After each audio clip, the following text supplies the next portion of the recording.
Assalamualaikum warahmatullahi wabarakatuh. Selamat siang, mahasiswa-mahasiswi yang saya banggakan. Kita ketemu lagi dengan saya, Profesor Dr. Yasmira Mandasari Saragi SMH, dengan materi perkuliahan kewarganegaraan. Ya, ini perkuliahan perdana kita melalui metode asinkronus. Kan belum pernah ya. Di kelas ini memakai metode ini, saya akan coba membuat agar teman-teman mahasiswa ini punya pengalaman ya, berbagai jenis perkuliahan ya, metode perkuliahan. Nah, kali ini kita memakai metode asinkronus melalui video yang akan saya share di YouTube saya. Jadi absensinya caranya adalah silakan tuliskan nama dan NPM dan kode kelas di video YouTube saya. Kemudian jangka waktu absensi adalah 3 hari sejak hari ini.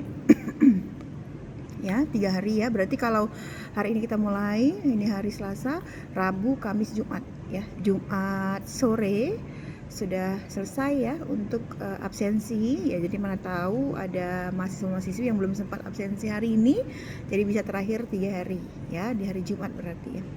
Kemudian jika ada pertanyaan silakan tuliskan di kolom komentar YouTube saya, nanti akan saya balas ya jika ada pertanyaannya. Kemudian yang terakhir, tolong nanti di like dan subscribe ya untuk YouTube saya agar semakin banyak ya subscriber saya. Terima kasih ya. Saya mulai untuk pembahasan kita membahas mengenai kewarganegaraan. Jadi materi pendidikan kewarganegaraan ini ya mencakup berbagai aspek yang bertujuan membentuk warga negara yang cerdas, terampil, dan berkarakter. Beberapa materi pokoknya meliputi Pancasila sebagai dasar negara, lalu identitas nasional, ada hak dan kewajiban hak dan kewajiban warga negara, negara dan konstitusi, kemudian ada demokrasi, ada HAM, hak asasi manusia, dan rule of law, serta geopolitik dan geostrategi Indonesia. Jadi ada beberapa materi yang biasanya dipelajari dalam pendidikan kewarganegaraan ya, yaitu ada Pancasila tadi ya, mempelajari ciri khas bangsa Indonesia seperti bahasa, budaya, sejarah, simbol-simbol negara. Kemudian ada identitas nasional, yaitu memahami ciri khas bangsa Indonesia seperti bahasa, budaya, sejarah, dan simbol-simbol dari negara kita tercinta.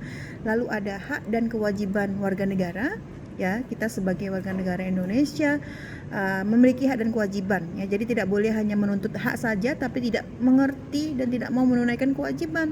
Apa itu? Jadi mempelajari hak-hak dan yang dimiliki oleh warga negara Indonesia dan kewajibannya harus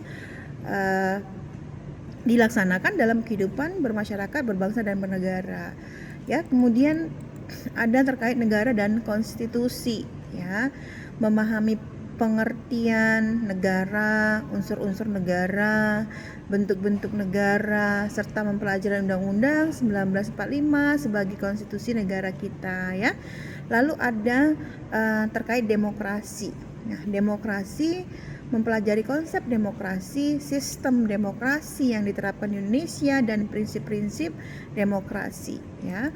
Kemudian ada HAM ya, hak asasi manusia, dan rule of law ya, memahami pentingnya HAM, perlindungan HAM ya, serta prinsip negara hukum atau rule of law dalam kehidupan berbangsa dan bernegara. Jadi kalau kita mengingat tentang prinsip negara hukum ya, rule of law, jadi Indonesia adalah negara yang berdasarkan atas hukum, bukan berdasarkan atas kekuasaan belaka. Jadi bahasa Belandanya itu Indonesia adalah Rechtsstaat, bukan Machtstaat gitu ya. Ya kan? Lalu ada geopolitik dan geostrategi, mempelajari posisi geografis Indonesia, pengaruhnya terhadap kehidupan berbangsa dan bernegara, serta strategi untuk menjaga keutuhan dan kedaulatan negara. Lalu ada yang namanya otonomi daerah, jadi memahami konsep otonomi daerah, hubungan pusat dan daerah ya, karena ada yang namanya daerah istimewa ya, serta peran pemerintah daerah dalam penyelenggaraan pemerintahan. Lalu ada juga tentang integrasi nasional ya, memahami konsep memahami atau mempelajari pentingnya persatuan dan kesatuan bangsa serta upaya untuk menjaga keutuhan negara dan dari berbagai ancaman ya. Kemudian ada wawasan Nusantara. Ya, wawasan Nusantara ini adalah mempelajari cara pandang bangsa Indonesia tentang diri dan lingkungannya yang merupakan satu kesatuan ya, utuh dari berbagai aspek ya. Kemudian ada namanya ketahanan nasional ya, ketahanan nasional, mempelajari upaya untuk menjaga keutuhan dan ketahanan negara dari berbagai aspek termasuk sosial, ekonomi ya, pertahanan. Kemudian ada pendidikan bela negara. Ternyata negara Indonesia juga membutuhkan pendidikan bela negara. Bukan hanya Korea saja yang menerapkan prinsip apa ya istilah saya lupa itu ya, yang wajib militer ya, wajib militer. Itu Korea sudah menerapkan. Bahkan Gubernur Jawa Barat menerapkan wajib militer loh kepada sekolah SMA gitu ya. Tapi apakah Indonesia memperlakukan juga seperti Korea? Nah, ini kita nggak tahu. Ini tergantung presiden kita ya. Jadi ada pendidikan bela negara, mempelajari tentang kesadaran bela negara, cinta tanah air, dan peran serta warga negara dalam menjaga kedaulatan negara kita tercinta. Jadi pendidikan kewarganegaraan bertujuan untuk membentuk warga negara yang cerdas ya, memiliki kesadaran akan hak dan kewajibannya serta berperan aktif dalam pembangunan negara kita tercinta. Baik, mahasiswa-mahasiswa yang saya sayangi dan banggakan, kita sudah selesai untuk perkuliahan hari ini dengan metode asinkronus melalui YouTube saya. Semoga bermanfaat pertemuan kita hari ini dan kita semua selalu dalam keadaan sehat, bahagia, dan tentunya dimudahkan segala urusannya oleh Yang Maha Kuasa. Terima kasih. Saya akhiri dengan wassalamualaikum warahmatullahi wabarakatuh. Selamat siang semuanya.